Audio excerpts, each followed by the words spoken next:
Kenya versus Zimbabwe will be played in Uganda. It might be Mandela National Stadium. It might be St. Mary's Chitende, but the truth is it is not going to be played in Kenya. Welcome to Brinetic Sports. This is the latest news as well as information coming in from the world of sports. And today we are looking at Kenya. Kenya looks like one of the nations that have been on top of the sporting disciplines, especially athletics. They've also been picking up, especially in football. And we all know that there are a lot of things that have come from the Kenya Premier League, and these things have been positive because it's a league that really has had a lot of Uganda join teams like Goma here, join a lot of teams, Tusker FC and all the other teams in there. But now the latest news coming in from there, according to a report that has been already, that is publicized in Kenya, on September 4th, the game that is supposed to be between Kenya, the Harambee Stars, will be played against, of course, it's going to be against Zimbabwe. It's going to be played in Uganda here, according to the latest news coming in from there. This comes barely a month after their permanent secretary for sports, Mr.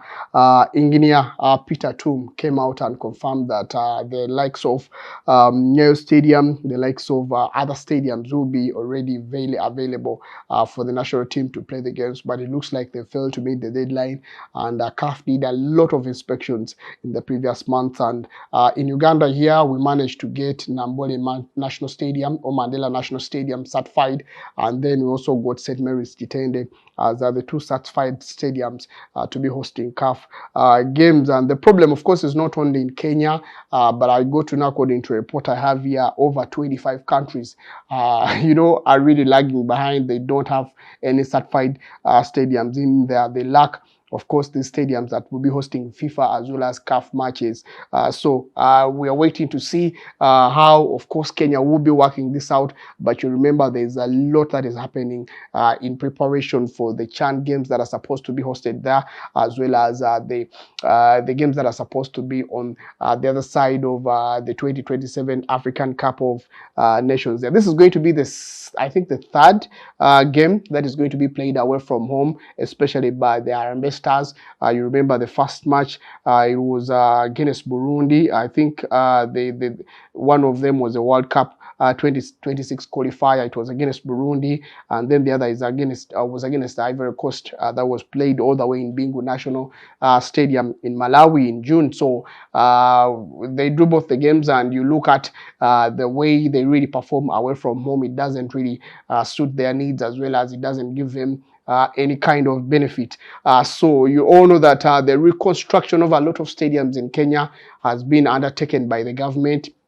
Already, we have the Talanta Sports City Stadium that has been constructed. It's a 60-seater that is going to be constructed. That is already underway. The construction is already underway. And I got to know that even the local counties have come out and started reconstruction.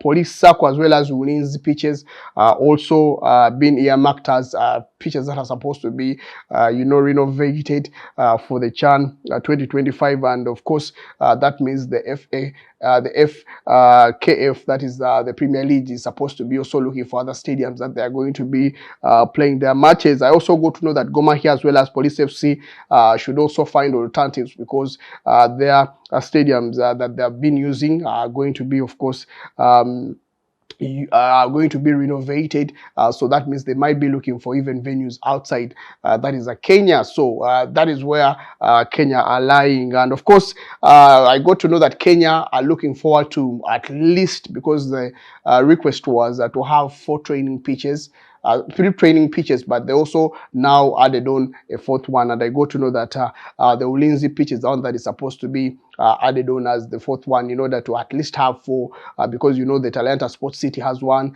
and all the others. And we all know that the stadiums that are going to be used for the African Cup of Nations 2027 include the Talanta Sports City, which is a 60,000 seater capacity stadium that is already constructed in Nairobi, and it is really getting on along very well. I've seen pictures, I've seen videos of what kind of work is being done, and it's now taking shape. Of course, it's worked on day and night, and it looks like it's going to be one of state-of-the-art stadiums that we are going to be having in East Africa. A lot of people are coming out and saying that it might be even hosting the opening as well as closing matches, which I think if you say that, Tanzania will have also something to say about it, because the Benjamin Mkapa Stadium is also one to watch out for, especially with the turn up of, it's not about just the size of the stadium, but even when such matches are hosted. If you really been following the Tanzania Premier League, the game that was played recently in the local league, I think Simba were the team that were playing. The number of fans that turned out in big numbers, it was just like any other. It was just like the national team was playing. So they might also consider one of the pitches in Uganda here. Mandela National Stadium is one of the stadiums that we look at as the leading stadiums. I don't think it's when you look at, I'm not looking at their capacity, but I'm also looking at the nature of the modernity that comes with the stadium, the technology as well as the investment in the stadium. I think the other two, the Talanta Sports City as well as the Benjamin Mkapa, might be a little bit ahead in there. The Kalashani Stadium is another stadium that was also renovated. It's also a 60,000-seater stadium. It was the one that was used before by the national team. It looked like it was also I remember it was constructed for the All African Games that were played so many years back in that is Kenya. So there are things that are supposed to be worked on, and I really think that with those stadiums already growing in big numbers, you expect it to be working to see that everything progresses so well in Kenya. On the other side, the other stadiums that are also being worked on, there is Bukungu Stadium, is another stadium that is also in Kenya being worked on. I also got to know the likes of Masinde Muliro Stadium in Kadui. It also was in phase 1, and it costed over 807 million Kenya shillings. That is an equivalent of something like 23 billion Uganda shillings in there. It is also taking shape. I also got to know that the Mbaraki Sports Ground is also taking shape in there. The Kipchoge Keino Stadium is also another stadium that is also being worked on. It has a capacity of 10,000 people in there. It is also really looking very well, like in good shape. But there's a lot of that is happening in Kenya, especially when you look at the stadiums that they're constructing. I think when you compare them to Uganda and all the other countries in East Africa, I think Kenya, to me, look like they've worked on the renovation of a lot of their infrastructure, especially in the previous 2 to 1 year. They've really worked on to see that they have a lot of space facilities. There is also the Moi Stadium in Embu. It's also a town that is located 125 kilometers northwest of Nairobi. The stadium is costing over 476 million. That is in renovation. It was constructed, I think, in 15 weeks because they had to host a few games in there. So there are things that have been worked on. The surface itself, they worked on the capacity, increasing it to 15,000. Before it was 9,500. I think it was 9,500 in there.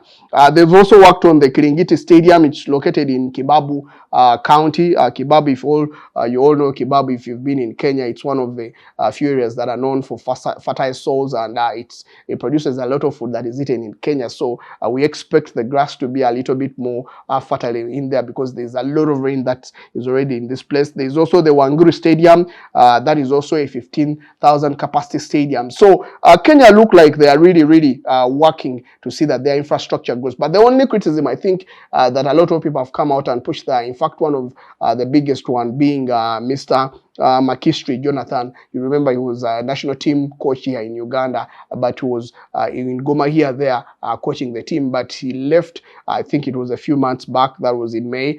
When he was leaving, one of the things he talked about was the way the infrastructure is really constructed in Kenya. His point has been a point that I've always talked about. He was complaining about having 60 capacity seater stadiums, like 2 or 3 in one city like Nairobi, and then you don't have other stadiums in other parts of the country. So he was suggesting that at least construct construct a little bit of smaller stadiums like 10,000, 8,000, 9,000, and you should avoid things like 20,000 because they don't make any sense, especially if you want to grow the sport. So all you need to just do is distribute the finances into the country, have smaller stadiums, have academies growing. Then you'll have sports development, which I think I've also talked about, especially when people came out and complained why we are building a Hoima stadium that is only 20,000. I asked myself a question: how many people in Hoima are going to be filling that stadium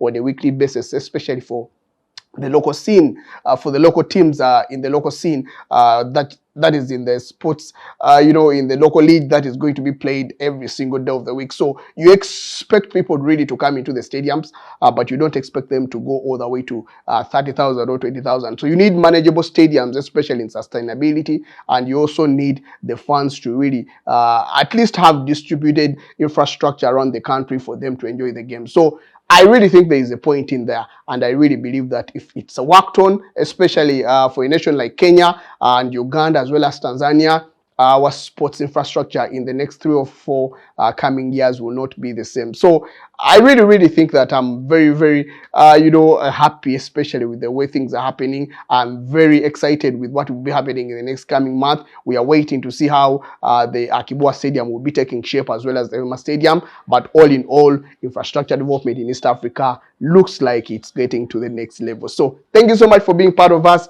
I am really waiting to see the Kenya national team, the Harambee Stars, coming to Uganda and playing a game there.